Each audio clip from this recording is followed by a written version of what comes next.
Hello, gamers. You guys haven't seen us since BT17. A lot has happened since then. We had the EX6 drop.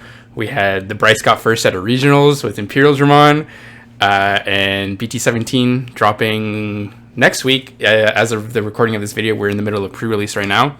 So we are just going to go ahead and get straight into the tier list. We're going to talk about the best decks, the new decks, and everything in between. So we're going to start right off hot and ready with the best deck. Still the best deck, probably. Surely it can't be the best deck when it got no new cards. And it's definitely still the best deck. I mean, this deck does everything. It actually does everything. It's so good. Why did they give an aggro deck control tools? Like, it's really dumb. Yeah, I think the discovery or the use of the Edamon Valk, which for some reason no one did in Japan, but it got figured out real quick over here, so... It might have been like lightly played in Japan, just not the most popular way to do it. Yeah, you weren't seeing that on DigimonMeta.com, that's for sure. Everyone does it here. I think Yeah. it's like now it's just the common play to do. So Force over the rune mode on their turn, and it's disgusting. yeah, this is pretty much the deck that has the most player agency. It has the best matchup spread. Sometimes you just win with Ukomon Rushdown, and there's nothing your opponent can do. And even if you don't get the Rushdown, you have so many comeback tools with the best removal in the game, Monzemon X probably, Valkyremon, Edamon. There's just so much this deck can do. Comeback potential, aggro potential, control potential. This deck does everything. This deck does everything. The only issue this deck has is sometimes it's pretty bad from behind in the right spots. Yeah, that's the only negative, is that sometimes you just don't get there. But that's Digimon, I guess. Sometimes you just don't get there. You can say that about any deck. Sometimes this deck is harder to play from behind than other decks. Like it struggles a lot from behind. But the thing about the deck is it's very hard to get it behind because it can be so aggressive to the board. 100%. So that's Numemon. It's nothing new. We've been seeing this deck since BT15, basically. So in some form or another. Let's go ahead and move on to the deck that you put on the map, Bryce. I said this was like almost top tier last time, right? Yeah, I gotta eat shit on this one a little bit because I was not believing you. I think I put it 1.5 or top of 2, and you were telling me it was like a top 3 deck. The fifth or sixth best deck. Yeah. So I think it might be the top 3, and I think it was top 3 last format, and now I think it's second best. It got a little bit, just a little bit better, but a little bit better is a lot better because it got basically 2 new cards that take up maybe 4 slots in the deck. But those cards are so insane. Yes. I don't know what the English translation is, but it's like return to the progenitor or ancestor. Progenitor. And it's the 2-cost option in the new set, the new 2-cost option. This card is giga insane. Like, this is one of the best cards I've ever seen printed for this game for an archetype. Yeah, so what it does is it's like 2 costs. You need dual colors, which your deck wants because you're going to try to slam your tamer as fast as possible anyway. And it cheats an Evo for 4 memory. Like, it cheats an Evo by 4 memory. Yeah. And then it delays on the board. And when it's on the board, if your Digimon with free type would be deleted, you could pop it to prevent the deletion by evolving into a card with Imperialdramon in name. Yes. So what that means is you can when Imperialdramon before it had partition, so it's like kind of annoying to get rid of any removal, like lets it partition out. But so you could delete it in battle. Now, if they even try to delete it in battle and you have this option up, you can toolbox this option instead. Yes. And that gets your crazy effects going. And it says Imperialdramon name, so it can be any Imperialdramon. So your level 5s can go into either level 6 or either your level 6s, the fighter mode, the dragon mode. And then if you're already a dragon mode or a fighter mode, you can go into the brand new paladin mode on top of that. Disgusting. It's so disgusting. It is such a disgusting card that just kind of shores up this deck's weaknesses. It still can be a little inconsistent, but like this also helps with consistency because it's much more viable to go, or I'll have my level 4 with like my armor purge or jamming, and then instead of doing the joggers play, I'll just play the option because that's enough protection already. I don't need the partition right now. Like it shores up consistency, makes you better defensively, gives you more protection. It just does so much. It's just not quite as consistent as Numemon. But when this deck's rolling, it's probably the strongest deck. But it needs to get rolling. Yeah, I agree. I think this deck if you open Davis Ken rookie or even just double Davis Ken rookie, you're pretty much Thanos. Like there's not much that can stop you at that point unless your opponent has like the stone cold counter nuts. Like they have like can't special summon by effects and they have like something to like run over your Imperialdramon. Like that's the only way you get stopped if you have that opening. I didn't draw my option that protects it now. Yeah, at this point, yes. So the option pretty much shores up that weakness. So it's actually crazy. I think this is going to be like a disgusting high roll deck. I think a lot of people will be playing it because, as we know, Vmon, Imperialdramon, fan favorite cards. So definitely on the lookout for this deck, 100%. Yep. I mean, I described the option. That's the most important thing. Paladin Boat is nice. It can shore up matchups against like Setcon and decks that rely on their graveyard. Mm-hmm. But also, like, if you need to grind, you could like shore up your own trash. So you don't deck yourself out, which was a problem for the deck before. Yeah, being able to restore your own deck is definitely a really good option. Like, just having the flexibility of both is not like it actually uses both realistically. Mm-hmm. All right, we will move on to this is a new-ish deck. So we haven't seen blue hybrid really since like BT8, BT7, like back when hybrids were meta, and then Tommy got nerfed, and we haven't really seen the deck since. But finally, we got some more Koji support. So we got a new Memory Setter Koji, we got the new Ancient Garurumon, and the 2 new hybrids, well, 3 new hybrids, and the Strawbymon. So this really put the deck back on the map.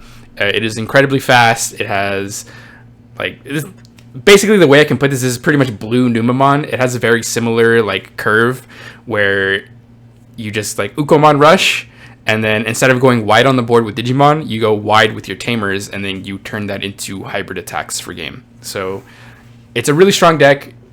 If you guys know Numemon, it's pretty much the same thing. You're kind of just trading DP reduction removal for bounce removal, which is a little less consistent, which is why we put Numemon higher. But Ancient Garurumon blue hybrid definitely still very, very top tier deck. Yeah, I think the best way to think about it, in my opinion, is it's like Numemon interacts with the opponent better. This deck is harder to interact with because Tamers are so annoying to deal with. And their new boss monster is crazy. And they like cheat into it a lot. Yes, so the Ancient Garurumon, the new one, you can cheat into it with either Lobomon, either the new one from BT17 or the old promo Lobomon. With the new one, you basically digivolve into it for 3 memory if you have Kendo Garurumon or a purple tamer on your board, which does come up. You can tech in some purple tamers into the deck if you so choose to go that route. But the Ancient Garurumon, essentially, when you digivolve into it, you bounce your opponent's lowest level Digimon when digivolving. So that's the removal effect. And then the your turn effect is anytime that you or your opponent add a card to your hand once per turn, your opponent adds a top security card to their hand. So you can combo this with its own effect, right? So you bounce your opponent's Digimon, then they have to also add the top of their security to your hand. Or on a follow-up turn, if you didn't warp into it, which the warp does delete itself, but if you just regular Digivolve into it, and it also has Digicross, so you can just hard play it for 6 memory. Then if you keep it on the board, if you add cards to your own hand with your own effects, with like, let's say a lot of people playing red Koromon, so red base, or even just like the other blue effects that add cards to your hand, Wanyamon, Kendo Garurumon, the new one itself has draw 1, then you also force your opponent to add top security to their hand. So it's a really cool, like, I don't know how to put this, like aggro control effect, I guess. I don't know, but it's like an aggro effect that like does some bouncing board removal. Yeah. So, I mean, it's a super good card. It's really annoying to deal with. And on deletion, you can add a hybrid and a tamer from your trash, any tamer, and then you can play any tamer from your hand. So it basically recycles itself at that point. Combined with the new option, the I think it's called the Ancient Protectors, I think is the translation. I don't. Yeah, it lets you cheat it out essentially for 4 also. It's like another way to just slam it to the board. Yeah, so you can also slam your tamers to the board as well as alternative. That card is broken. Basically, it's a 2-cost option, blue-red dual color, but you can ignore the color requirement if you have a hybrid Digimon or any tamer. It's worded a little weird. Like if you read it, it sounds like you need a tamer with the hybrid trait, but it's not. Like it's just any tamer. You can play it with ignoring its color requirement, and then you can add any hybrid card or 10 warriors card from your trash to your hand, and then from your hand you can play any tamer with an inherited effect or any 10 warriors card with the play cost reduced by 4. By 4. And because Ancient is a Digicross card, you get to stack the cost reduction. So Yes. the total of playing that with Ancient is 2 for the option, and then 2 for the Ancient if you do a full Digicross. So 4 memory total, just a slam Ancient that lets you bounce a card and then make them add a card from their security again. Yes, and then the new hybrid, the new level 4 hybrids, the Kendo and the Lobo, their inherent effect is if you have less than 7 cards in your hand, you can draw one. So if you do have to like hard cross into the Ancient Garuru, using that ability, you can like refill your hand if it gets to attack like the next turn. So it has a lot of synergy. So the biggest weakness of this deck is it is actually kind of vulnerable to aces, as if the person can set up their board properly, because they can't just remove everything, they have to remove the lowest level. Yes. So setting up like 2 bodies where one body like can eat the bounce and one has ace actually is problematic for this deck. It's come up for me a lot. Yes. But this deck's still really aggressive, really strong. It can sometimes just make non-games by how fast and uninteractive it can be. Yeah, that is 100% the biggest weakness of the deck, is that you are forced to bounce the lowest level Digimon with your Ancient Garurumon, and that is like your in-engine form of removal. So if you want to go out of engine to include different removal, then you're spending memory to do that, where you're not actively trying to win the game. So you have, if you're going the red base version, you have like Crimson Blaze. If you're going just like regular like blue base, or even just like standard, you have access to Full Moon Blaster. What's the Mirage one, like the 8 cost one? You bounce in the hand, like bounces and gains memory. That one. Or you have access to, I mean, technically you could play Chaos Degradation. I've seen people do it. I don't play Heaven's Judgment. You can, yes, Heaven's Judgment is where I was going. That's probably like the most consistent one, because a lot of your cards are blue-yellow. Yeah. So yellow definitely gets you there with the Heaven's Judgment. Yeah. Which means you also play Jet Sylphie if you need some defensive. Jet Sylphie is a standard card in the deck, 100%. Yeah, you 100% play Jet Sylphie.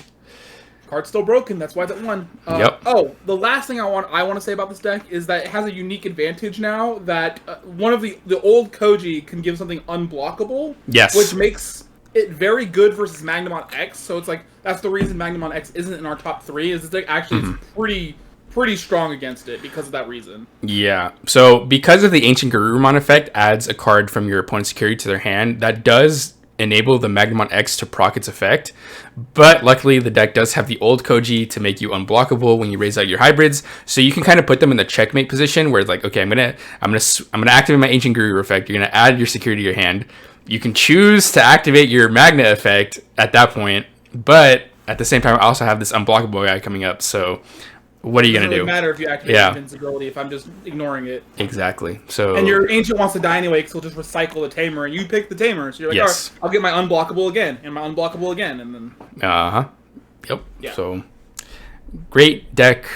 I think it's been a while since we've seen hybrids back, but blue hybrid is definitely leading the charge. We see more hybrids next set with purple hybrids. I believe is actually really good. Purple hybrid gets really big. Red hybrid was good for a while, but red hybrid hasn't been good for like a set and a half. Yeah. We are now going to move on to, since we didn't do an EX6 tier list, we're going to just cover all the new decks that came out in EX6 real quick. We are going to start with 7 Great Demon Lords.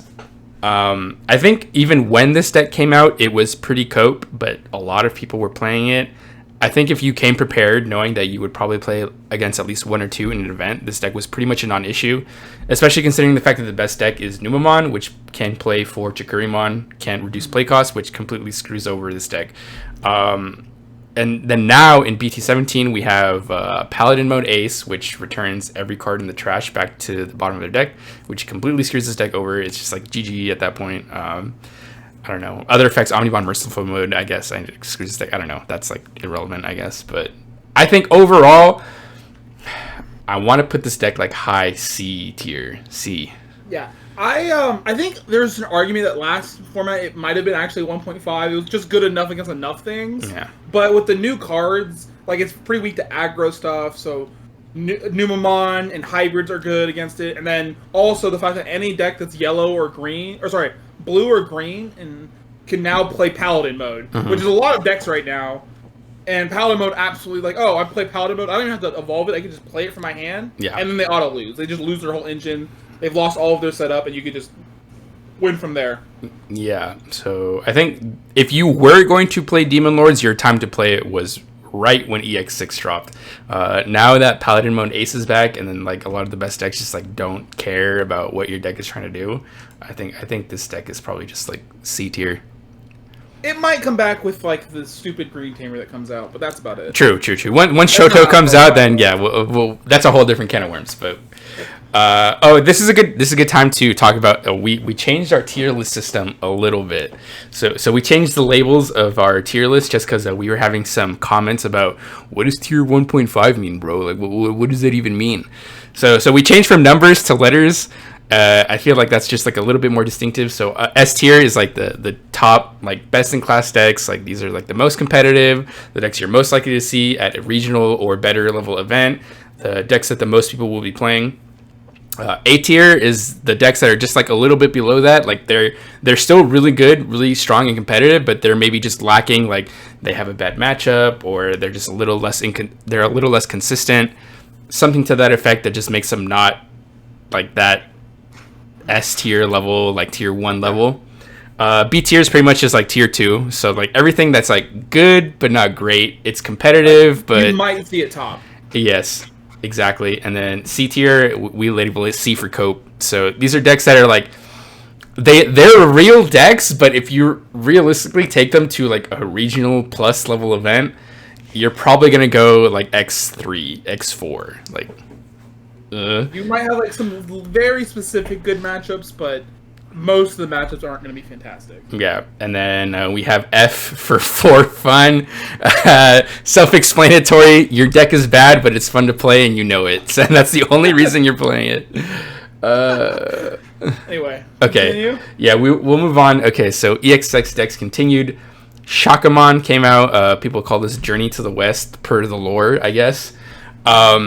So this deck basically did nothing when EX6 released. It was not on the radar at all for anyone. This is pretty much like Devas but bad is how most people kind of describe it, where you're hard playing your level 5s for 5 memory, I believe, because you cross, and then the level 5s you use them to ace into yellow level 6, or you can digivolve Shakamon on top of it for 6 memory, and the Shakamon effect is all your opponent's Digimon gain security. All Digimon gain security -1 until the end of your opponent's turn. And then the other effect is that all your Digimon with security minus instead get security plus. So that's kind of like you can switch your negative to a plus on your side.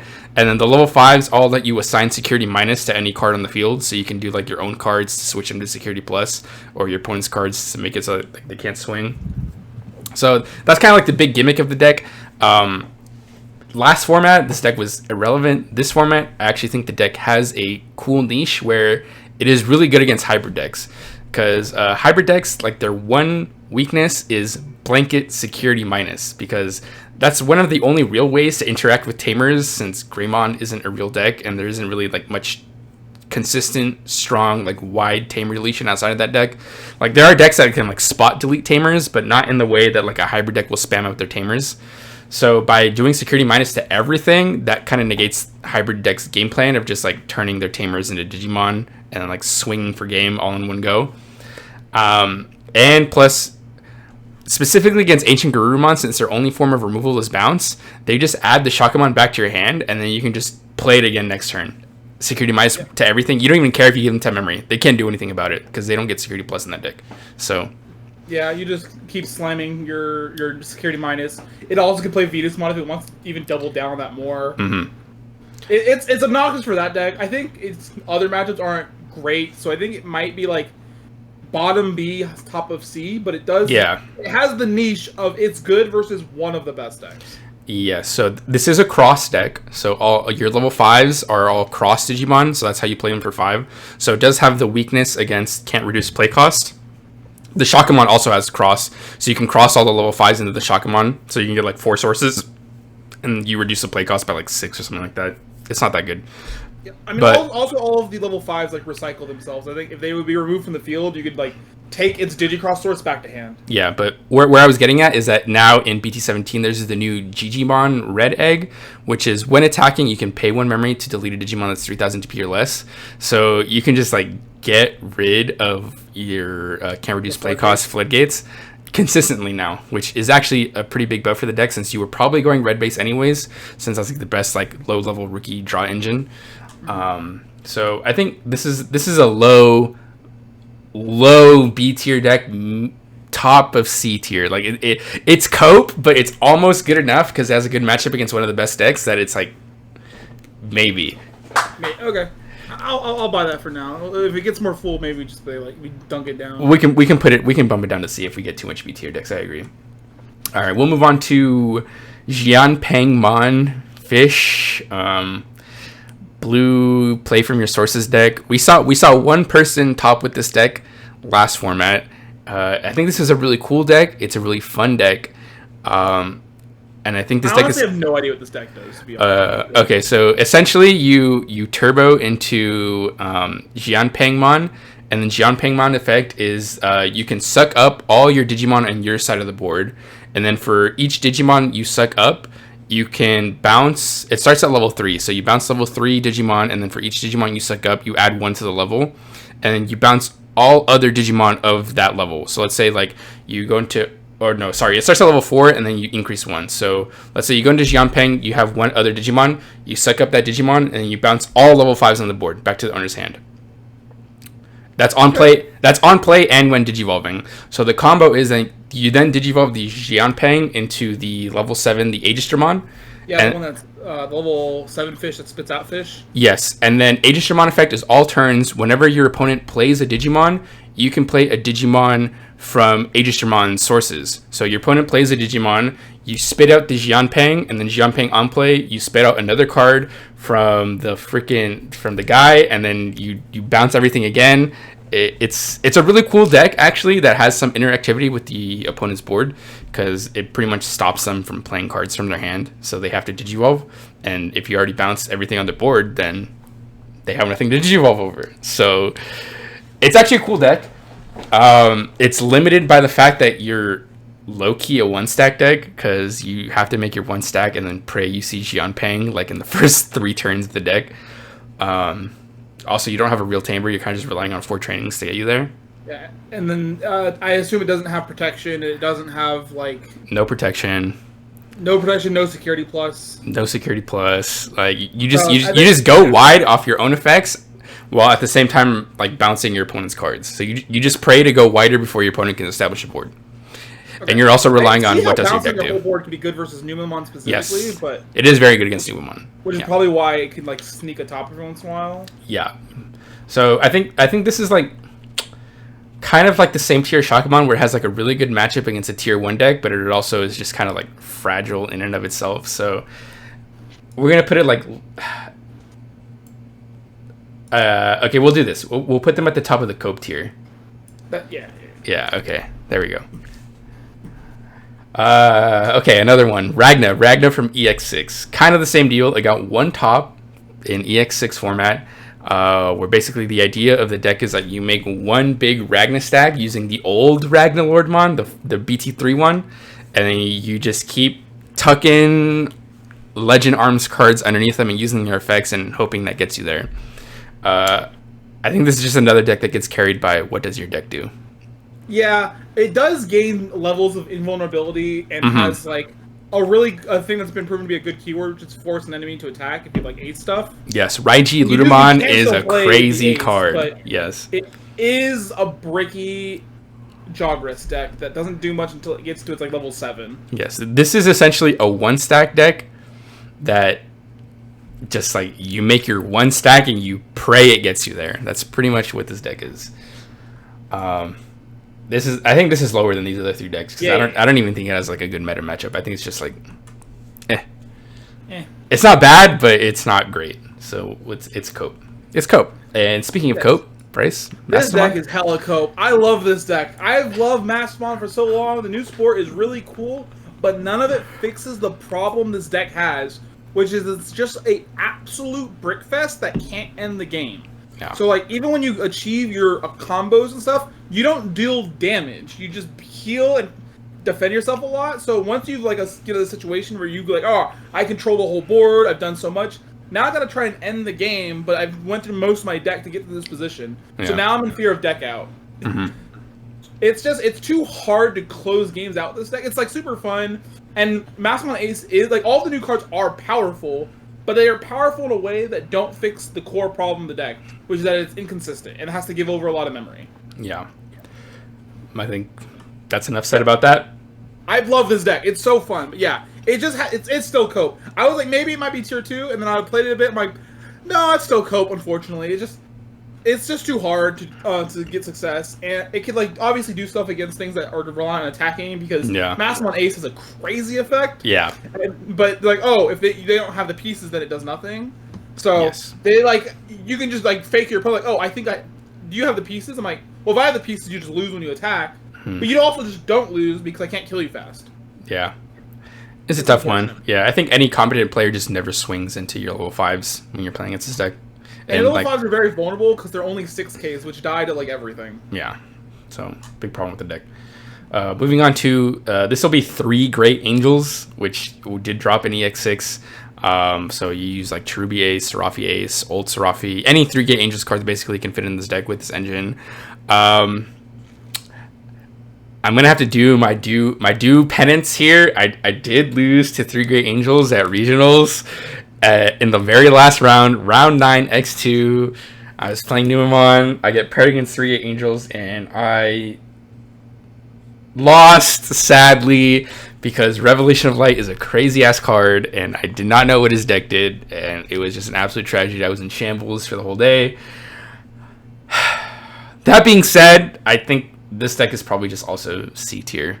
I think this is maybe B. I think it's better than all these other decks. I think I agree. Maybe I think it's a low B tier because it gets to run the Patamon engine, which is still a very strong. Yeah, you do run the Patamon engine. Yeah, Monster is a good card. That is a good card. It's hard. It's the other that still has like that old yellow vaccine problem where it's like it's hard to close out the game a little bit, but Patamon engine is still crazy, so like some of these matchups are just gonna get rolled by you having Patamon opener. Yeah. But I think it's low B tier, but it's still B tier. It can sneak in, even though it's like it is really weird and can just get run over if they don't have their pieces set up. But Patamon engine is still nuts. So carried by Patamon. Okay, I agree. I lost to it, so I'll bump it up. I will give it the solid carried by Patamon, and their boss monster isn't bad. It's good. It just costs you life. Yeah. All right, we'll move on to Leopardmon. So technically this is not a deck that was released in EX6, but this deck got really buffed in EX6 with the release of Cherubi Ace. So essentially the Leopardmon deck is you run the Palmon engine, so you run the BT14, 15 Palmon. I think it's 14 Palmon, and then the X's are 15. Yeah. So the Palmon is like start of main. You can pick an opponent's Digimon, and then when it suspends, they lose to memory.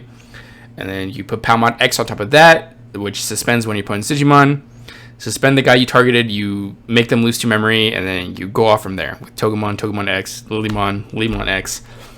Your top end is Leopardmons. So the Leopardmon, the Royal Knight one, which is you can play any green Digimon from your hand with play cost reduced by 4, and then whenever you play a green Digimon, all your green Digimon gain blocker for the turn. And then on top of that, you put the Leopard X, which is if you have Leopardmon or X antibody in your sources, you can play a green Digimon from your hand with the play cost reduced by 7. And then you can bounce an opponent's Digimon back to their hand for base 5,000 DP plus 2,000 for every other Digimon you have on your board. So since it's reduced play cost by 7, you combo that by playing the Cherubi Ace. Since it's a level 6 Ace card, it's 7 play cost. On play, Cherubi Ace, you can play a level 4 lower green or yellow Digimon from your hand, and then for every other Digimon you have on your board, you do minus 4,000 DP to one of your opponent's Digimon. So obviously you can see the combo there where you go Leopard, play Digimon, Leopard X, play Digimon, and then that Digimon is Cherumon. Cherumon plays the Digimon, and you just stack all your effects. You get like a super wide board of like 4 or 5 Digimon, and then you wipe your opponent's board, and then you just make them have to deal with you. Like at that point, you're just like, okay, here's my Cherubi Ace 12k DP with Alliance. Here's my Leopard X. Here's the 2 Digimon I played off those effects. All my guys are blockers. Deal with my board. And then if they don't have it, then you probably won the game. Yeah. It seems it's solid, and I think the Cherubimon Ace actually is like lastly at the end of the opponent's turn, I think. Yes, it is minus CP until the end of the opponent's turn. Which so is an important thing because yes. of Magnamon X existing. It lets you deal with Magnamon, lets you deal with Tyrant, super big. And it also has Alliance, which lets you push through damage, which typically, like, the weakness of, like, go wide decks is that they don't have, like, one guy that you can consistently, like, push through damage. Like, you're usually just relying on, like, weenies to just, like, chip and die. But because Cherubi Ace has Alliance, it's 12k, and then you alliance with something, like, either, like, one of the little guys you played, so they're, like, 3-4 KDP, so you're 17 2-checks.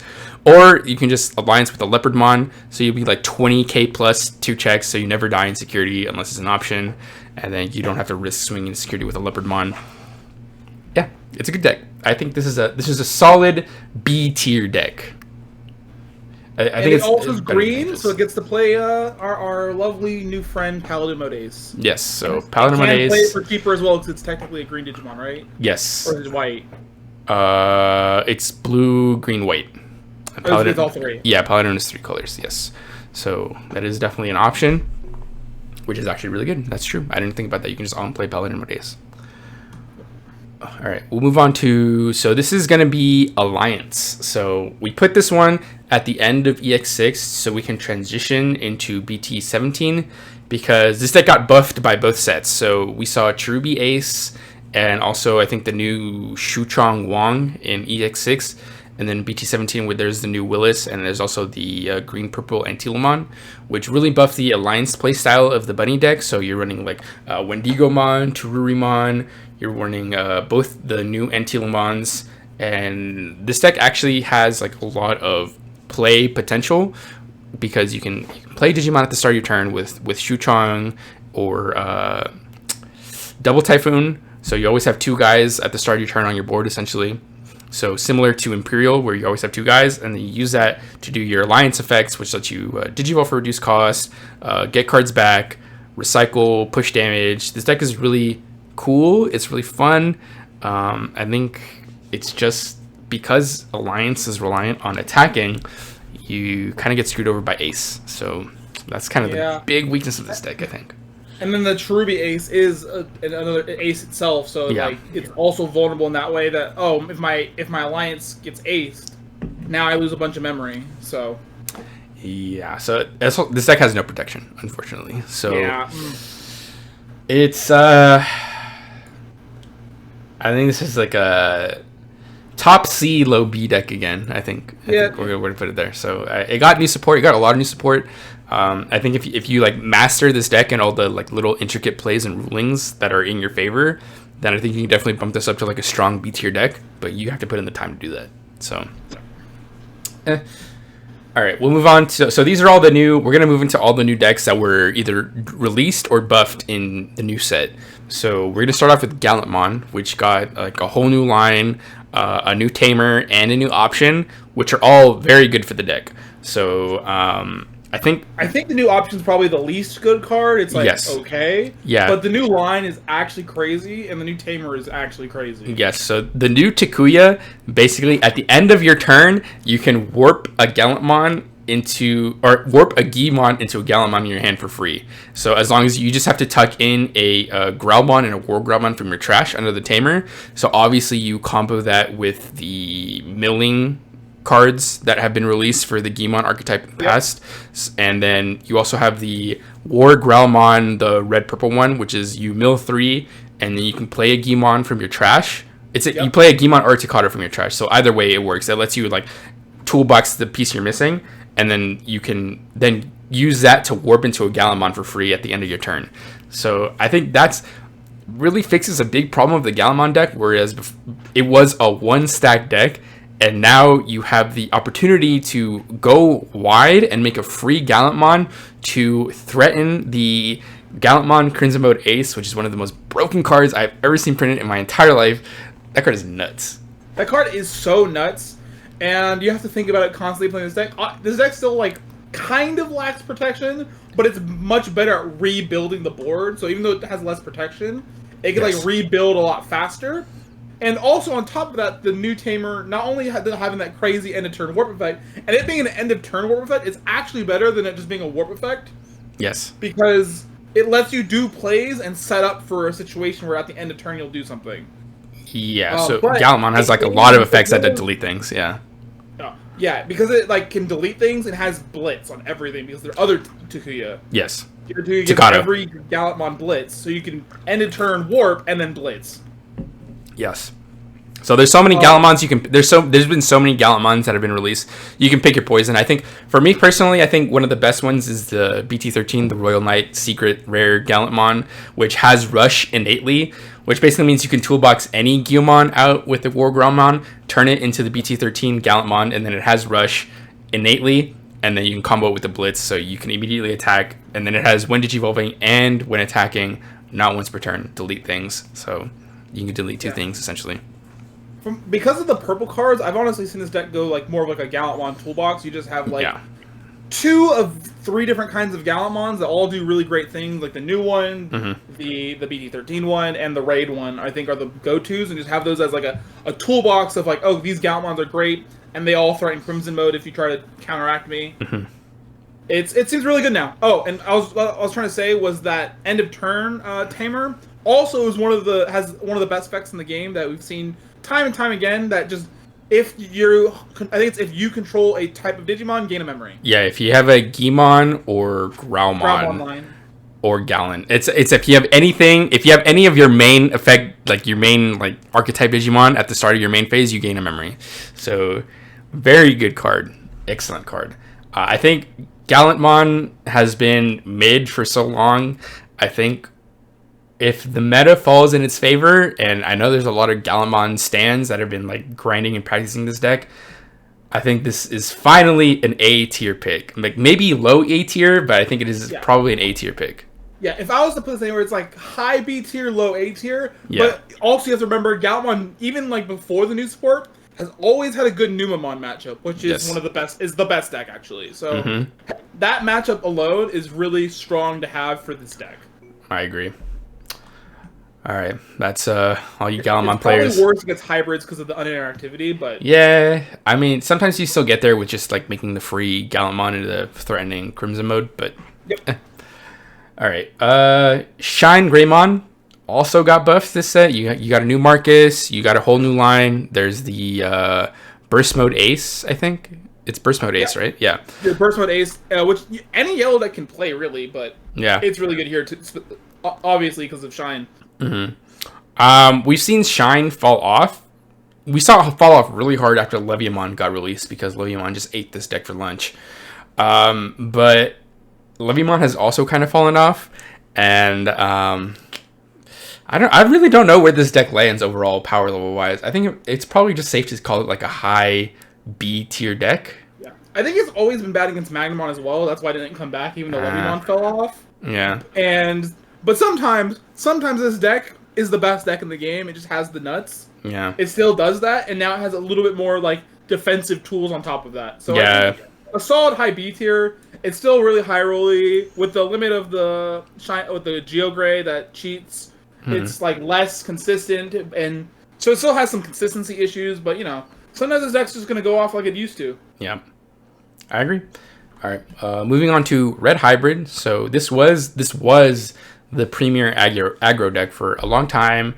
It got dethroned by Numamon for a number of reasons, mainly of which is worse removal, and then the addition of Magnamon X to the meta, which is just a huge wall, which historically Red Hybrid has had a problem with. The reason we're talking about this deck now in a different light in BT17 is it got some new support. It got the new red-purple hybrid dual color cards, a new Ancient Greymon, a new Takuya. Overall, I don't think this changes the game plan of the deck too much. And I think the Ancient Greymon is significantly worse than the Ancient Garurumon, just based on the fact that deletion is a worse keyword than bounce. So, and it doesn't cheat. I don't think it cheats as well as that deck either. It cheats a little bit, but not as efficiently. It kind of does, but it has the problem where Ancient Greymon and Emperor Greymon have kind of different requirements. So you can put in both, but then you don't have the option like Ancient Garurumon has to play the promo Agunimon. Promo Agunimon only goes into Ancient Greymon. So because with Red Hybrid specifically, because Emperor Greymon is kind of so good for the deck, if you go into Ancient Greymon instead, you're kind of losing a lot of your identity from like the last version of the deck, whereas Ancient Garurumon doesn't have that problem because Magna Garurumon was never good. So you can kind of just ignore that and then just go straight into Ancient. So I think overall this deck is probably just like, again, like probably just a high B tier deck. I think. Yeah, it sometimes just red deck wins. It will just high roll you and hit you. Yeah. But I think other decks are better at just high rolling you and hitting you, and also have consistent game plans behind their high rolls. Yep. Whereas this one is just kind of more just only on the high rolls. Agreed. All right, we'll move on to DexDorugamon. This is the first deck in the game that has a technical alternate win condition with the clock of the end, I think is the translation of the card. Yeah. But unfortunately, Bandai didn't really buff this deck outside of that. So it's still kind of just like, this deck has some cool tools. Number one of which I think this deck has like a really cool Digivolve effect. I think it's the inheritable of an Infamon, which is anytime you play a DexDorugamon, you can Digivolve one of your opponent's Digimon all turns, and that counts for the tokens. It's not whenever you play, it's when a Digimon is played. Well, whenever a Digimon is played. Oh, that's broken. Okay, yeah, that's really good. So that's definitely a what does your deck do buff right there, because people will not realize that. They'll just play Digimon and get Digivolved. 100%. I think overall, still the biggest weakness of this deck is that it is very reliant on errata, and this deck did not get a new errata. A-R-R-A-T-A, the tamer, not errata. It needs its one tamer. Yeah. And then on top of it needing that one tamer, it doesn't like do anything until level 6. Yeah. So, and then once that level 6 is removed, it has to rebuild to not doing anything until it gets a new level 6 again. Yeah. Like, it's too dependent on getting to the top end, which we've seen decks that have crazy top end, but they do stuff getting up into there, where this deck really doesn't. I agree. So this deck has very clear weaknesses. Having said that, it is a token-based deck. So, and DexDorugamon historically has been able to go very wide with its tokens, especially if it sees that errata early. So you can just get rushed down by tokens. The tokens all have blockers, so it's a very defensive deck. And this deck also has the what does your deck do buff, which is huge. It's a very powerful buff in this game. It is really hard to beat it once it sets up, though, especially because of like, if you just play something, I de-digivolve you, and that's so obnoxious. Yep. I de-digivolve, I remove, like, it's kind of snowballs, but the issue is it takes time to set up, and sometimes that doesn't even get there, like, enough. Yes, so I think overall, this is like a solid mid B tier deck, I think. Like, nothing wrong with it. We'll move on to Fenriloogamon, which has been getting quite a bit of support in these last few sets. It got a whole new line this set, I believe. It got a new AG with Cracker Fang. You can do now the Jogger's DNA version of the deck with the Kazuchimon to go into the level 7. It's like a really cool like OTK combo deck. I don't know if that version is competitively viable, but even still, the old Fenriloogamon was also very good. So I've heard that both versions are pretty viable. It's just the new version is more like high rolly. It can like sometimes win on turn 2 like insanely, but it has to get the high roll harder. Mm-hmm. The other version is a little bit more consistent, but doesn't have as crazy like tops. Like it doesn't have as much power. But I think they're both good enough, and the Loogamon engine is just good enough where this is one of the better decks in the game for sure. Like it just has so many options and plays. The biggest problem with this deck is that it can be weak to aggro, and that it's very pilot dependent. It needs like you need to be Giga Brain. Like one of our homies, shout outs to the homie Brad, who did top with this. And shout out Brad. He cooked so many Numemons at the Riverside Regional because they just did not know. They did not know. Brad was in that hyperbolic tam chamber. He figured out how to beat the Numemon matchup, and he did it every time. So like I said, this deck is very pilot dependent. It's very hard because there's so many different lines of play. Like, it's just an OTK deck. But there's just so many like lines that like, okay, this can let me OTK. Do I have to OTK now, or do I just make a big board? Like it has diversity. It's not just make a stack and try to kill you. It makes a stack that goes wide while also trying to kill you. It's like, do I do both those things? And the new version is less dynamic, but it's still hard in a different sense. And that version it can wipe out everything and heal on top of it. I agree. So and also when you see this deck, when you like, they flip over Loogamons, you don't even know what deck you're playing against right now. Because there's this deck, both versions of it, and our next deck that all can play this engine. Yeah. And so it's like you don't even know what you're facing for the first like couple turns of the game. That is true. So that's a good segue into DexDorugamon. This is another SOC deck, I think is the archetype that this falls under. Sons of Chaos. Oh, okay. I didn't know that. That's a good lore drop right there. I think that's what it is. So this is a really... Honestly, I think this is probably like the best A tier deck, in my opinion. Yeah. I think this is like right below S tier. Top 5. Yeah, I agree. I think this is a crazy deck. Great engine. The DexDorugamon card is nuts. You can spot delete tamers. You have Alliance, you have Blocker, you have... What else do you have? I think you can even play Digivolve, Collision. You have so many interactions with this deck. This deck was kind of weak last format, but it basically got a whole X antibody line that supports it in the Dex cards set. Yeah. And they all have this unique ability where if they're in the trash, they get to protect their like changed counterpart by just evolving into it. So you get the on Digivolve effect while protecting a Digimon from deletion, which is so nutty. Like it does so. You could. There's multiple ways to build this deck. You can make it like with the more like Dorumon centric deck, which makes it more impenetrable. Like it makes the stack harder to remove. Or you can go with like the Lugamon engine, which makes it faster, and you get to kind of opt which one you want to play with, and they're both really good. Yep. Yeah, I agree 100%. I think this is, like you said, this is top 5 deck. I think it's just below the S tier decks. I mean, we could probably even, if we wanted to, we could put this like as a 4th deck in S tier, and I don't think anyone would complain. There's only like one other deck that I might put above this. Yeah, true. We'll get there. We're getting close to Magnumons. It's spoilers. It's a Magnumon deck. Yeah. One of those might be there. Yeah, but I think this deck is crazy. It has like one of the best. It's only protection from deletion for the Digivolve effect, but just the way it protects itself is so nasty. Like not only do I protect myself, I now interact with your board in a disgusting way. Yeah, 100%. And it has tame removal, which is a very key thing. Yes, true. Yeah, tame removal, collision to force you to block me. So it is. It gets rewarded when your opponent's Digimon are deleted. It is delete an unsuspended tamer. So against hybrid decks, it is actually good because they don't really have ways to suspend their main tamers. So like Takuya and Koji can't really suspend themselves. But against other decks, if you're playing against DexDorugamon, just make sure to like use your tamer effects, like suspend them, and that way they can't be deleted. Like especially like I think a big one would be Imperial. Imperial can like play around it by just keeping everything sideways. This deck is very, very good. The new support is very, very good. I think the best comparison, this deck actually feels almost like a purplish Greymon deck. Yeah.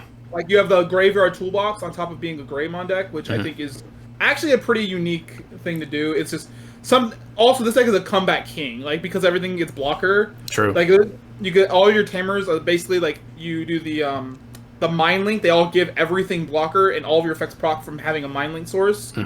And so you just make you can be at 0 security, and then just make a wall that is never broken. Yep. So, this deck comebacks like crazy. 100%. And then we will move on to, this is the Omnimon DNA, Omnimon Ace deck. This is the Slam level 6 and Pray Gets You There deck. I actually think this deck is really good. I think it's really hard to play around that Slam your level 6 if you have the option card. Yeah. I don't know what it's called. It's something like the Great Protector or something like that. I don't know. Yeah, it's something about it's some Omnimon lore. Yeah. So essentially, you just do like low end like Gabumon, Agumon stuff. Like, it's like more like a Rookie Rush style thing that tries to draw you cards. And then eventually you get to the point where you can slam one of the new War Grey or Metal Garurumons, and then you kind of just like dare your opponent to attack you, and if they do, then you can ace into Omnimon and then clear their whole board, basically. So each of the new level 6s, it's a new War Greymon and a new Metal Garurumon. They have 2 effects. One of their effects is to essentially Digivolve a different rookie, Warp Digivolve it for free. So it'll give you some utility with some of the old Metal Garurumon specifically, the one that stuns 3 unsuspended things. Or it makes 3 things not able to suspend, which can be really good versus hybrids. Now that none of your tamers or none of your attackers can suspend against me for this turn. So it gives you some control options there. Or they have like their own effect where I think the Greymon pops 8 care less, and then the Garurumon stuns one thing instead of stunning 3 things. But Yep. you just hard slam those guys and tell your opponent to go ahead and attack me. I think this deck's surprisingly good. Like, it seems like it should be bad. It's like, oh, I'm just giving my opponent so much memory. But even with a lot of memory, as long as you have the option up, it makes it such a pain in the ass to deal with these cards. Yep. I think eventually at some point you just have to like take the L to the Omnimon and hope you can remove it after they play it. Yeah, So sometimes removing 7s is not easy. yeah. So, my opinion on this deck is it's like high B tier, low A tier. It's like right on the cusp. I actually think this deck is being slept on by a lot of people. I think it's pretty good. I agree. It has consistency issues because it is a Jogress deck, and you do need to see both like 2 levels, different level 6s, and the Omnimon card. But I think it's good. Yes, sir. Moving on to the last new supported deck in BT17, Pulsemon. Okay, here's the only thing I'll say about this deck is that the homie Key Bravery, our local Pulsemon stan, told me that this deck is trash. So that I mean, if he says the deck is trash, then the deck is trash. That's it. That's all there is to it. I've never seen anything out of Pulsemon. This deck got so much support this set, and the only thing I can say about it is that it's just a sword for fucking Fenrir. That's the best thing this deck has for going for it. Yeah, the Kazuchi one, you don't even play it. You just play if you want to play the Kazuchi version of Fenrir. Yeah. It just does the same thing but better. Like, why would I... Like, you get the cool new Jogress level 7 that does a crazy amount of things, but why would I do that in the inefficient yellow engine when I could do that in the really efficient purple engine?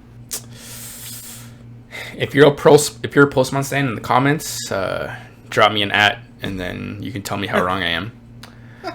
We'll move on to Mirage Galgamon. This deck stays just being relevant because the engine is so broken. It gets no new support this set, but it got the new support from last set, which is enough to I think still keep this deck solid A tier. Yep.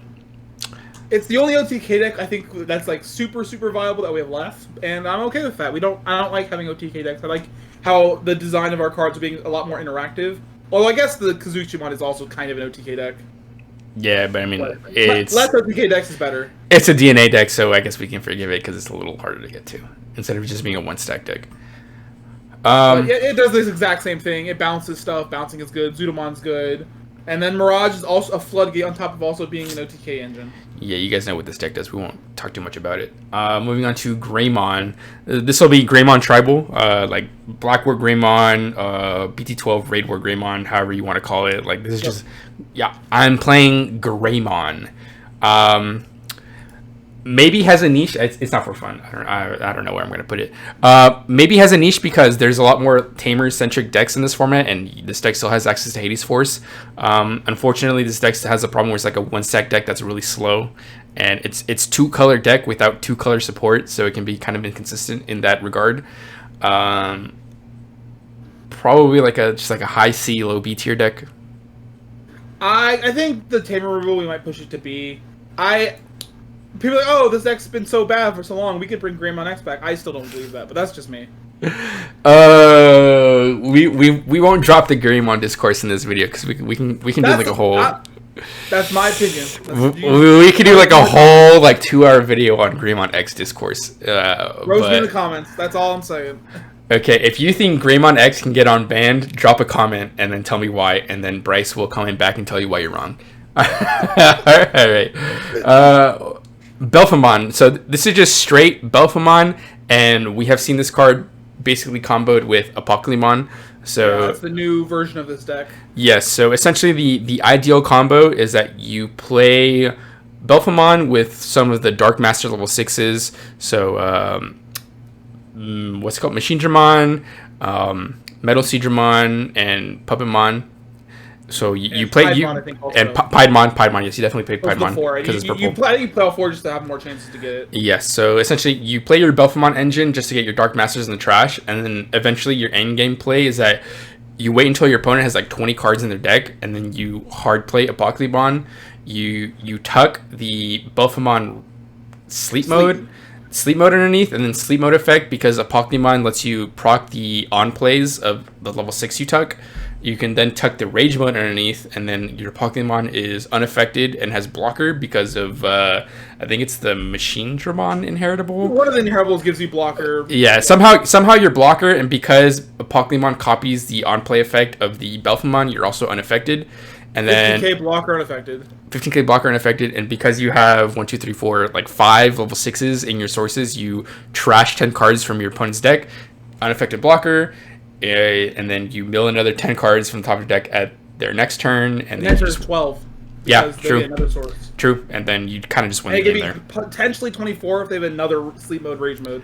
Yeah, so essentially that's kind of the game plan. Is you just wait until your opponent's like 20 cards left in deck, and you just drop a Pokemon, and then it's checkmate essentially, because just you're just gonna deck them out, guaranteed.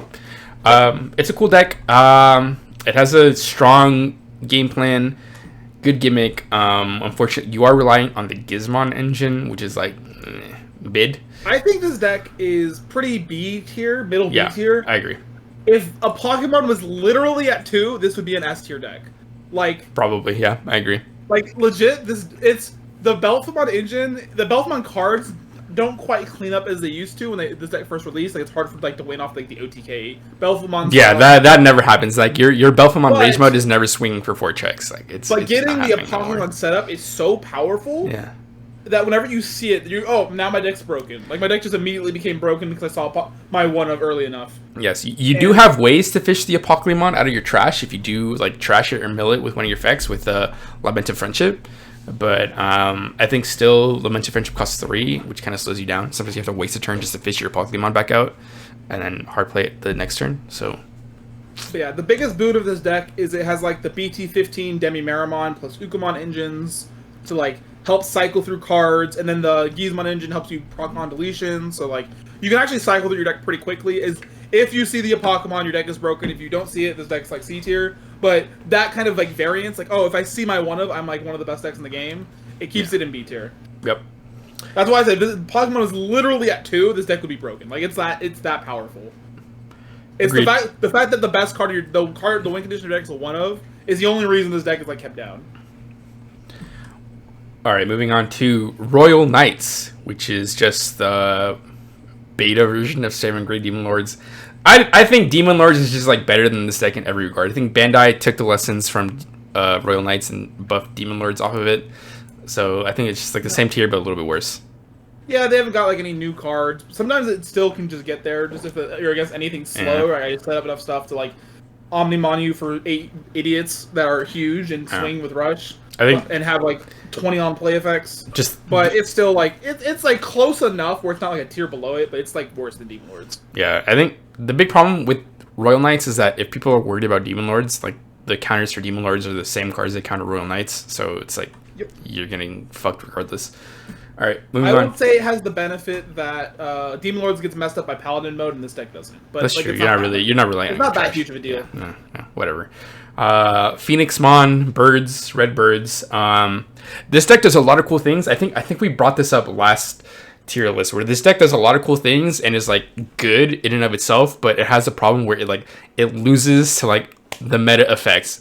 Bounce, bot deck, like anything that removes by not deletion. Bounce, bot deck, source strip. Bounce, bot deck, source strip, and guess 2 of the top 3 decks, source strip, bounce. So I think this is just like a bottom B tier deck, unfortunately. You can say bottom B tier. I have a world championship qualifier from Spain. Okay. Who believes this deck is actually so insane, except for that it hard loses to Imperial. He thinks it actually beats Magnamon. He thinks it's close to beating Numamon, but it's just miserable versus Imperial.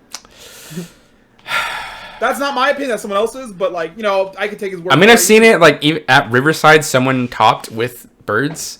And I think this is definitely like if you put the time into the deck and you learn all the combos and the interactions and like how to time your effects, and no one knows what this deck does, so you have the what does your deck do buff. I think maybe we can bump it up to like high B. I think high B tier.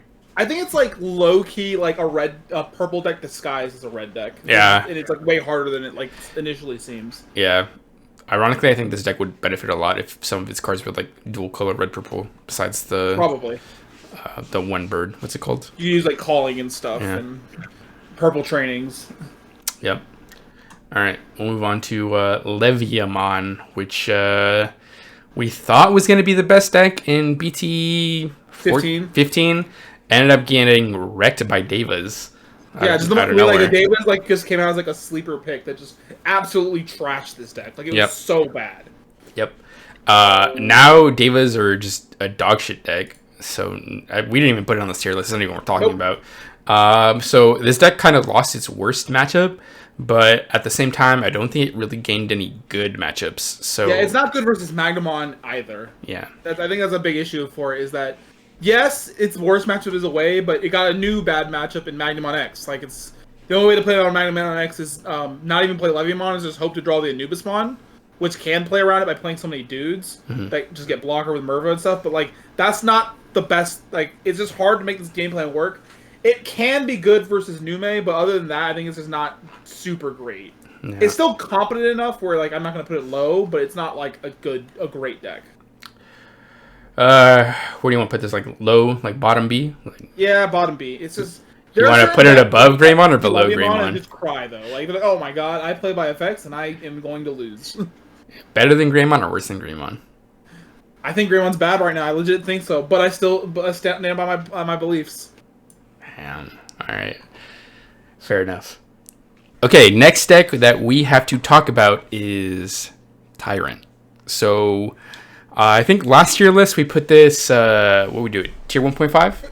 Yeah, it was like low 1.5. Low 1.5. Yeah, I agree. This deck has the problem where it kind of just loses to Monzemon X. So that's a really tough one. Lose to itself by being a little slow. To itself. It's a little too slow. In BT7, it did get a buff because one of the promos from a BT17 box topper is the new Mega Kabuterimon, which kind of fixes one of this deck's main problems, which is you either board controlled or did damage. So you could like suspend their guys and swing over them, or you could attack security. And you could fix that with piercing, but the problem with piercing is that then you have to check security, and if you're not big enough, sometimes you just die and you lose the game because of that. But since the Mega Kabuterimon promo is number 1 main effect, evade, and it has the when suspended unaffected by Digimon effects, so really good combination of effects, and it has the inheritable whenever you delete an opponent's Digimon in battle, you trash the top card of the security. So it fixes like 2 of the main problems of the deck, which is like you have bad level 5s that aren't named Metal Life Kabuterimon, and you can't push damage. So I think this deck did get a little bit of a buff, but unfortunately I don't think it's enough to really carry it past like low tier A now that we're calling it. Yeah, I think it's still a tier A. Like it's still like the things it does when it's working are broken. It's just it's slow to get to those broken things. Like it could beat Numamon, it could beat Imperial, it could beat Magnamon X decks, like it could beat these great decks. It's just, it takes time for it to get there, or it like makes itself vulnerable to get there. Like, oh, I gave you so much memory for you to try and deal with my guy that's kind of invulnerable, but only to Digimon effects, only to things that are smaller than it. Yeah. And you can like there's ways to play around that with options, or by making another wall that makes it hard for you to suspend, or going wide with Numamon. It's just, it takes time for the deck to set itself up, really, is the biggest issue.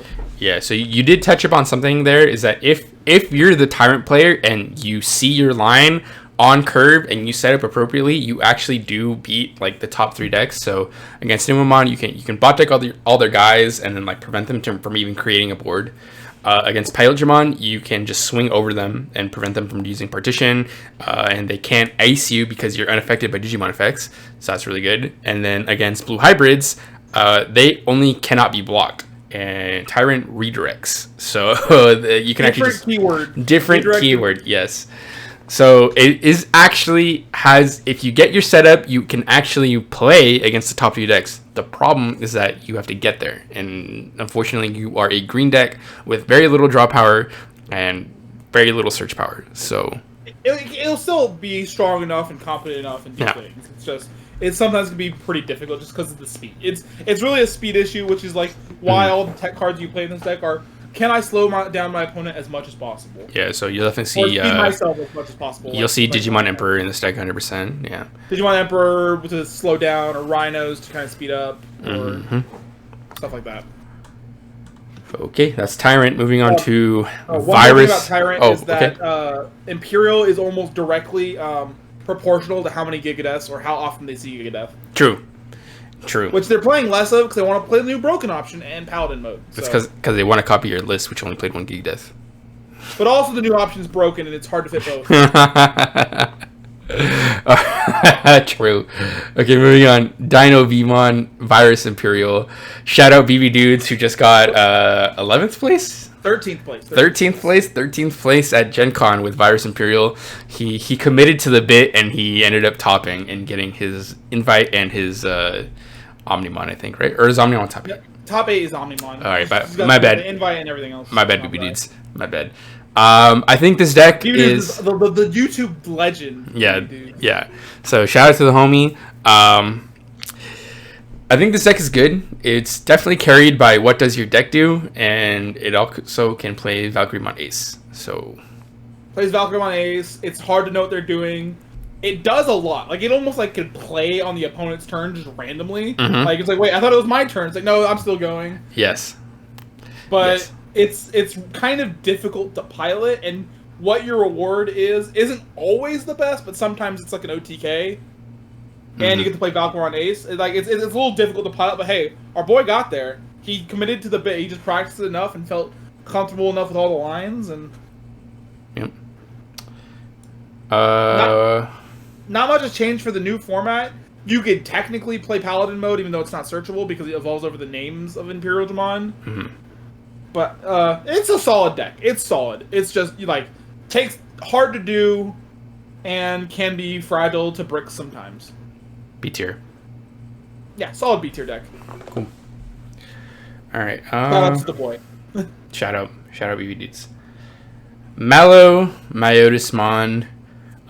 We saw this a little bit with the Mallow loop, where you basically just fit in Lilithmon into the Mallow Myotismon engine, and then use that to turbo multiple Shine Greymons. Multiple Shine Rune modes. Yeah. That's more of a Lilith deck than the Mallow deck. The pure Mallow deck is it got a new support card I think in the promo pack recently of the Myotismon X. But this deck is still super mid. It's just not good enough. It doesn't do enough. Yeah, I think this has a very similar problem to the Mill, the Gimon Mill deck, Millith, where you have to put in so much time, effort, brain power, practice into playing your deck at a competent level, and it still just doesn't get you there sometimes. So it's at that point, if you're gonna draw that good to win a game with Millith, I would rather just draw that good and play Numamon or another tier 1 deck. But pure Myotis I think is for fun if you're doing the Lilith stuff, which I think that's probably the best Lilithmon deck is either the Mummy stuff or the Loop or the Mill stuff. Mm-hmm. That's probably the best versions of this, but the pure Myotis deck is not good. Okay. Are we talking about those as 2 separate decks? Is that?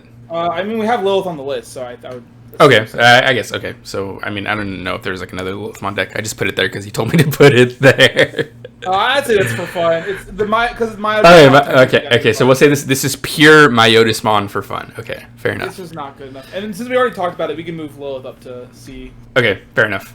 It's it can use the same engine, or it could be the old deck with almost no new cards, which is the Gilmon Mill. And that deck is hard to pilot. Does have some good matchups, especially if your deck is slow. But if you have to be super, super competent. Yeah. Okay. Fair enough. So this will be Armadillomon, Shakomon, Jogres, DNA, however you want to call it. Yeah. So this is a deck that dropped in BT16, and we didn't really talk about it because it wasn't on our radar.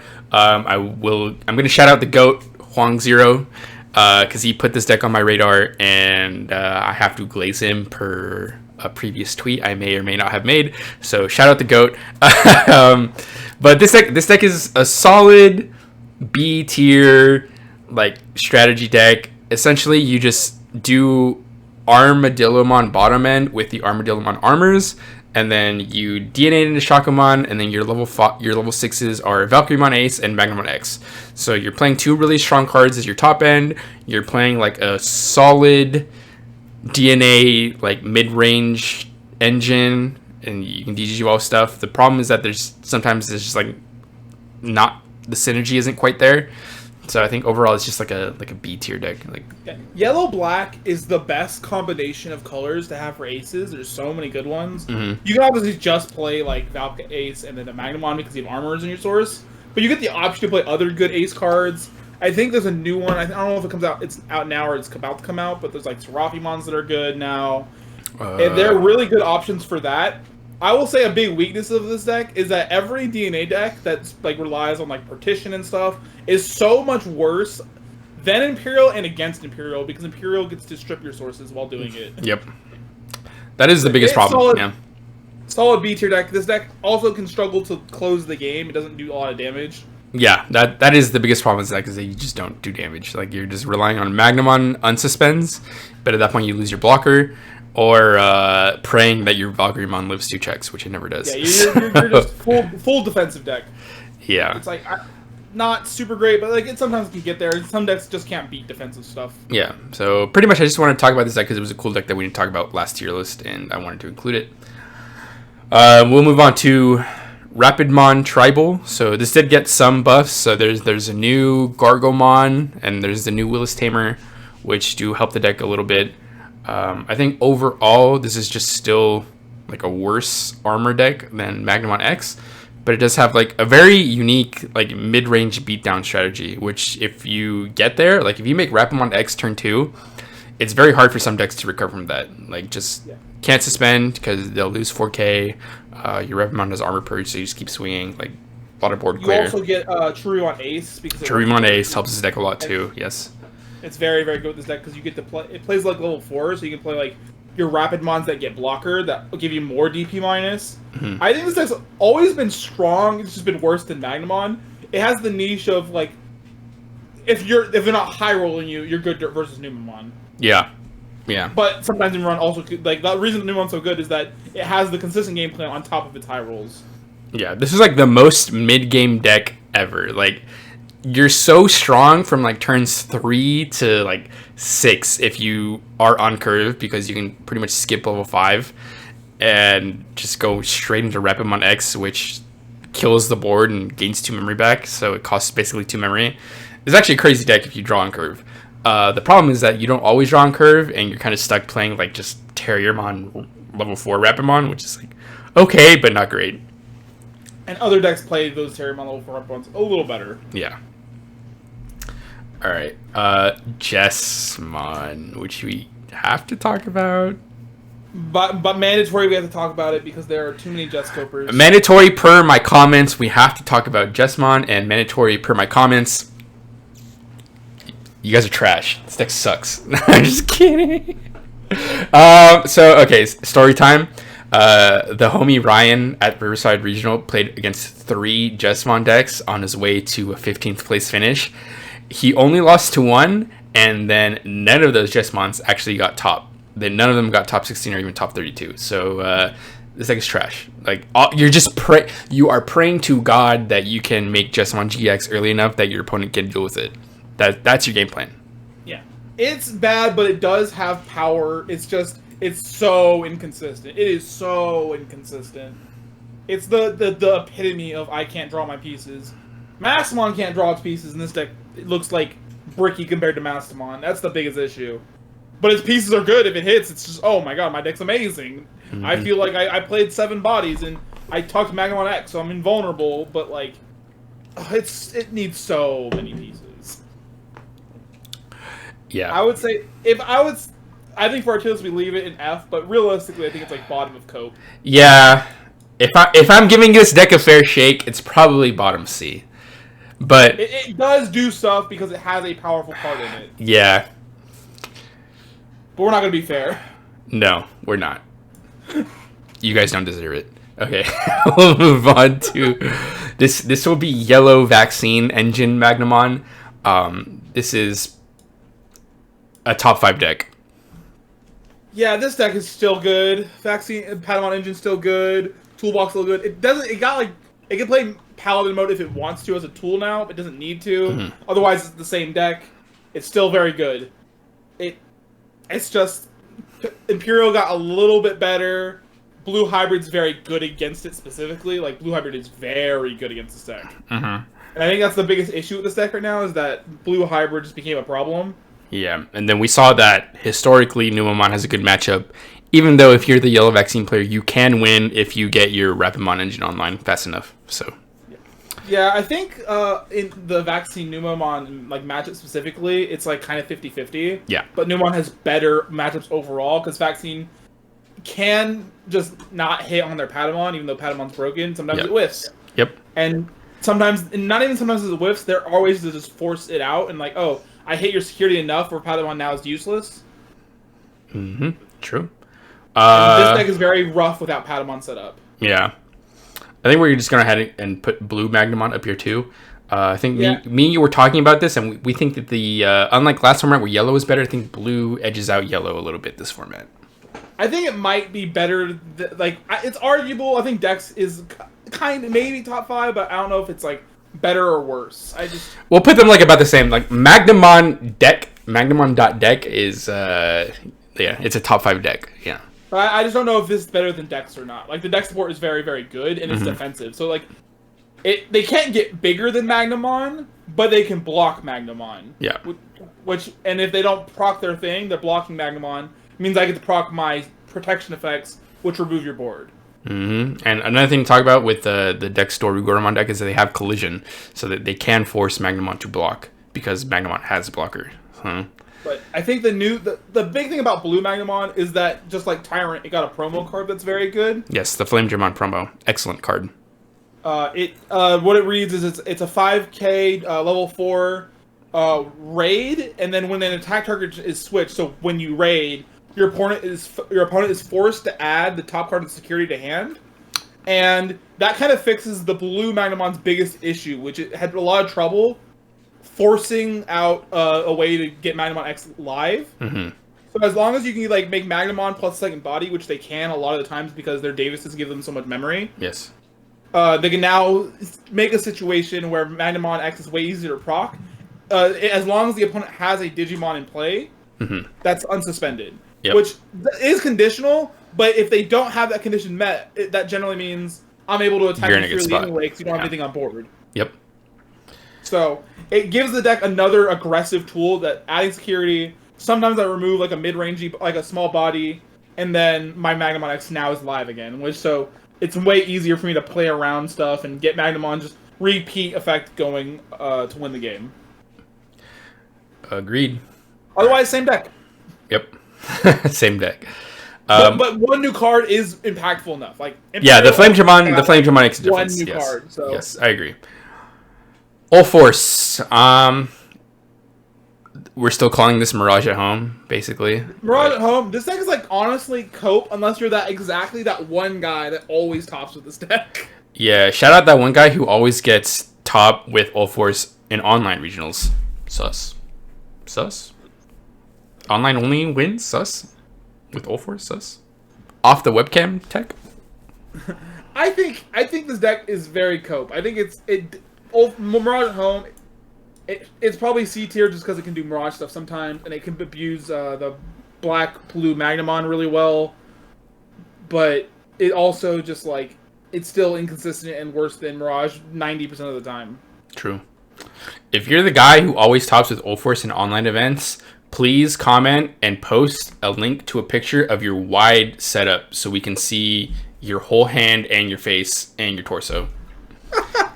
and like the sides of your desk, please. All right.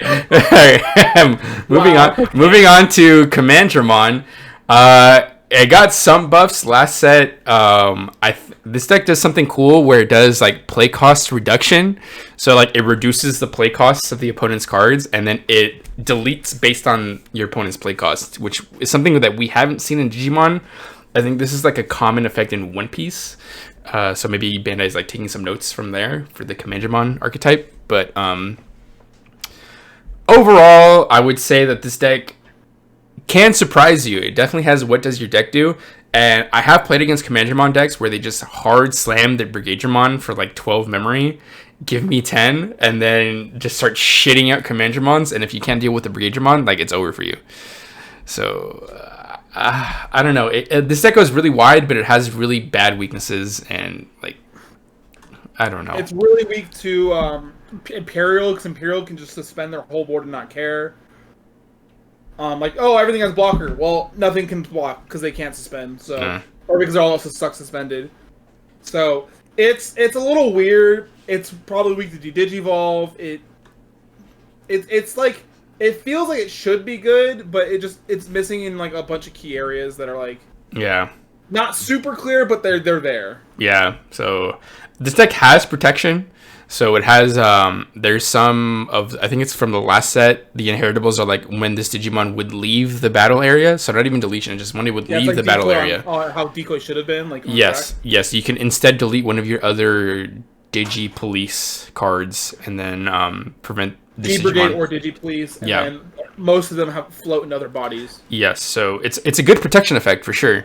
But I don't know. There's just something about this deck that's just like missing. Like it's just not quite there. I think it's just maybe too fair. It's one of those decks that's just too fair. Yeah.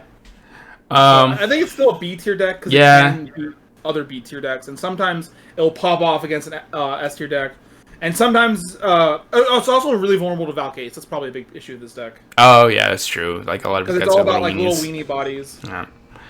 True. All right. Gabumon. So this is a deck that we saw a little bit last format. It was definitely playable with the Ukulmons.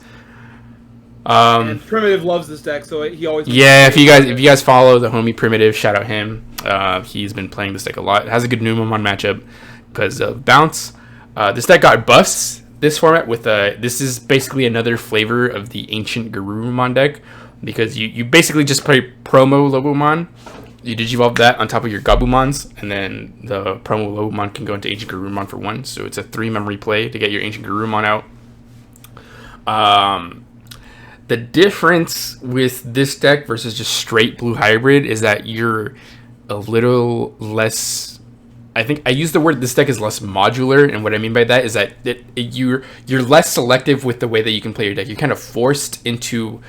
I have to have Gallantmon. I have to have BT6 Matt. I have to have Louis. Like there's just there's so many more pieces that you have to have, and also you kind of lose the ability to Digicross. You can still Digicross, but you have to play the old Kendo Garurumon, which is it's hard bad. You have to cut so many of those cards to fit the Gabumon stuff. Yeah, so you kind of lose some of like your on play capabilities for like a better raising area, if that makes sense. I will say overall, I think this is like a really strong B tier deck. Like I'll put this like at the top of B tier. Like I actually thought this deck was A tier. I think it's pretty good. I think just abusing the I can see that is super strong, and also it uses the Louis engine, and Matt is not once per turn. Yes, that's one of the best cards. That's one of the best parts about this deck is that you can put the Gabumon in the back. Like the biggest weakness of Gabumon in the past, Gabumon, is that you were kind of like an every other turn deck. So every other turn you can come out of raising and proc your mats. But because of Louis, you can do it every turn. And because Matt is not once per turn, sometimes even like if you have Ukulmon, you can do it twice in one turn. So it's actually kind of nutty. Like the way I see this deck, the way it works is that they will go like they'll do the Gabumon stuff, but they'll also have like the Lobo into Ancient, and they play Analog Youth. Mm-hmm. So they'll use the Analog Youth to hatch and keep their turn, make a Gabumon, Louis it out, and Matt will proc again. Yes, so that's like the ideal scenario for this deck, 100%. Yeah, so I think overall, this is, you want to put it low A? I think it's low A. I think because Ancient Garurumon is such a strong card, and this deck abuses that very well, on top of just like good generic like Rookie Rush strategy, it's pretty good. It loses like, the hybrid stuff is a little bit more modular. It has more like different diverse plays. On top of the Koji giving unblockable, this deck doesn't get unblockable. So yeah, the Louis, this deck doesn't get unblockable like that, so it's a little bit more vulnerable to Magnamon stuff. Uh-huh. But it's pretty aggressive, and it can just do a lot over the course of the game. Yeah. High B, low A, I think I can get behind either. I understand the strengths of the other hybrid decks. I think the biggest strength is honestly the Koji just becoming unblockable. This deck doesn't have that. True. But this one uses the promo Lobo way better. So. Mm-hmm. All right. We'll move on to Blue Hybrid. Blue hybrid. Blue flare. My bad. We already talked about. Blue flare. Yeah, putting blue flare in tier 3 showed very little understanding of the deck. And then it topped.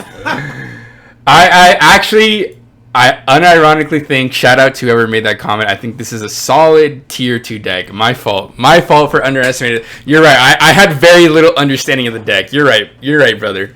You're right. This is an Ukomon abuse deck. You Ukomon abuse, and you cross into Metal Greymon, and you pray that gets you there.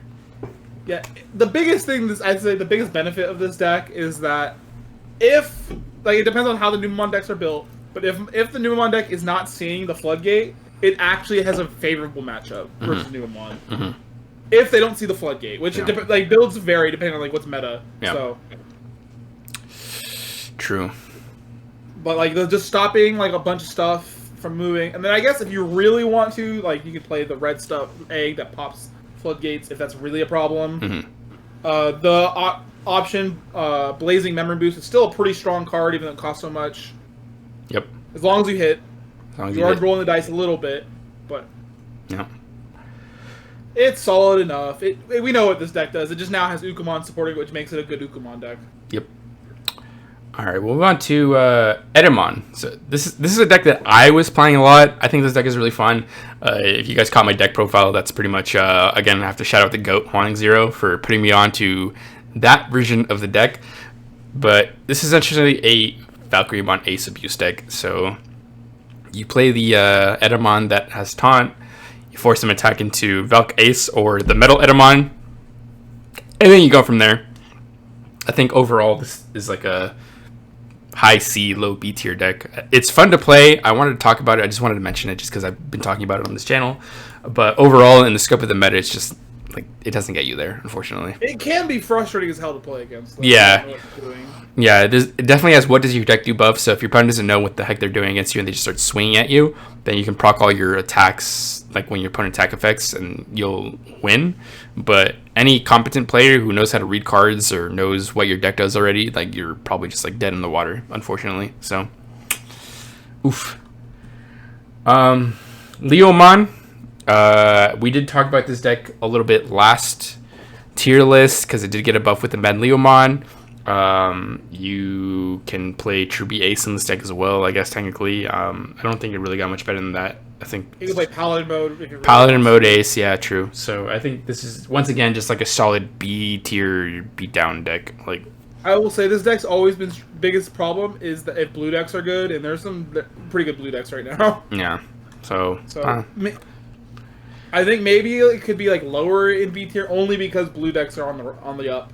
Yeah. Hail Strip Sources, Blue Hybrid Bounces. I'll put it down there. Magnamon and X is a better deck than it was before. Yeah, maybe better than Commandermon. Okay, there we go. Yeah, that's good. Okay. Sometimes it just beats you down and gets there. Yeah, so next deck on the list is, so I made this the Ko and Sayo Tamer because I didn't just want to talk about Grace Nova. I want to talk about the Nightclaw Light Fang engine. So this is like, so you play Lunamon, Coronamon, Pheramon, Lekismon, Galgamon, Flaremon, and Cresemon. Damn, I know all those cards' names by heart. Okay, so that's pretty much the entire Grace Nova level 3 through 5 engine. So you play that, and then you toolbox any red or blue level 6. So you have, the most popular one is Mirage Burst, obviously Apollo and Dianamon. You could play Ancient Garurumon in this deck because it's a blue card, and then you can proc it with any card that adds cards to your hand, which is every card in the Grace Nova deck. So there is a lot of toolbox potential with this engine, which is why I want to talk about it on its own. We saw in Japan that later on in EX7, we see this engine toolboxed with the Dragon Links cards, I think that's what they're called, the Metallic Dramon and the Volcanic Dramon. Dramon, Dragon Links cards, and also the new Hexablow. Hexablow, yes, we see it with Hexablow. So basically, this is a red-blue, really good level 6 engine toolbox deck. Yeah, it's like a draw memory gain engine that just gains a bunch. The biggest issue is that it takes so much of its like deck space to do it. Yeah. And deck time. Like, you go through so much of your deck to get through this engine. So even though the engine's so efficient, they can't do it that many times in a game. Yes, so effectively, by your second engine loop, you're pretty much at 10 cards left in your deck. And if you're not in a commanding position to win the game, you are probably going to deck yourself out. Maybe you can fix that with Paladin mode. You are technically a blue deck, so you could fit a Paladin mode in there and like just put your entire trash back to your deck and then just do it all again. But if you're at that point in the game and you have to waste the Paladin mode just to recycle your deck, you're probably not on the winning side of the matchup, which makes it weird. And if you are using Paladin mode, it also makes just a lot of just technical play headaches. Yeah. Because you're like, all right, how do I want to set up my entire draws for my next like set of the game? Yep. So if you're doing that version of the deck, then that's kind of it's like a solid deck. You can also get a little cheesy with like some DNA strategies if you play the blue Sayo and Co. So you could do Ragnalord, you could do just standard Grace Nova, you could do, I don't know, maybe even Omnimon. It's blue red DNA. I don't know. There are things you could do if you try to go more into DNA, but that's like a little cheesier than just like the standard just red blue toolbox. So I don't know. I think if this deck is like a solid B tier, I'll give the solid B tier to the Mirage version of the deck. So you do Mirage and Mirage Burst, and then you play the Ko and Sayo Red Timer, and then you play the Thomas 3-cost Blue Tamer, and you use that to turbo into your Mirage Burst. And I think that's a good version of the deck. Is it better than like standard Mirage? No. Yeah. It's like a worse Mirage, but it's red, has red colors, so it gets to play Crimson Blaze, which can be good. Crimson Blaze and Delicate Plan.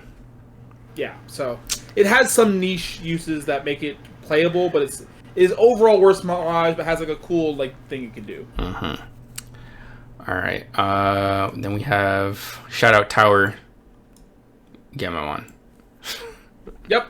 Gallantmon is a fun deck. That's it. That's it. Just this is a shout out for the homie. It can catch your opponent off guard because it does like a million things without actually doing anything. Yeah. Okay. So just like last video, I somehow pressed backspace again, so we lost 2 decks. So we lost 3 decks. We lost Dank Masters, Pulsemon, and Set Control. So let's just talk about it. Where we already talked about for fun. Okay. Yeah. Dank Masters. Dark Masters is okay. I think it's like a low B tier deck. I think it's worse now because it's really bad to bounce. Maybe. Sometimes it just gets there.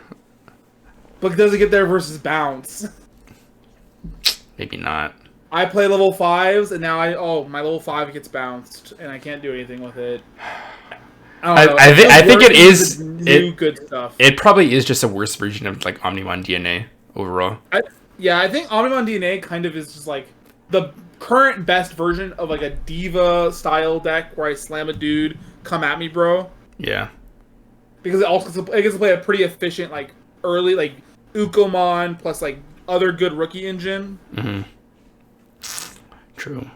So I think Dark Masters isn't fantastic personally. And then we did talk about Pulsemon already. So Pulsemon and then Setcon, wait, for the Omnimon deck, do we say B tier or C tier? I don't know. I think C just because the meta has a lot of blue. Okay, we'll put it like high C tier. Like we would put it on top of Metalidamon, basically. I think that's a good place to put it. That's fair. Pulsemon we already put for fun, and then Setcon, the World Championship winning deck. Yeah. I honestly think this deck just has too many bad matchups. I think hybrids are back in the meta in a big way, which has historically been a bad matchup for Setcon. It wasn't good into Magnemon meta. True. Like Magnemon is still I didn't see any relevant Setcon tops in Magnemon meta. I think there was one, if I remember correctly, like one person top with it. Yeah, he just kind of got there, huh? Numemon. They did a lot of I tried to do Edamon nonsense. Not Edamon exactly, but I give you enough delays on their turn and ace them and stuff like that. Yeah. Edamon, iffy. Or sorry, Numemon kind of gets there. Like they have a lot of float and just they go early wide aggro. and float, and they're not. That deck's never been good against going wide except for with Death X, and they can play around that with the Floodgate. Yeah.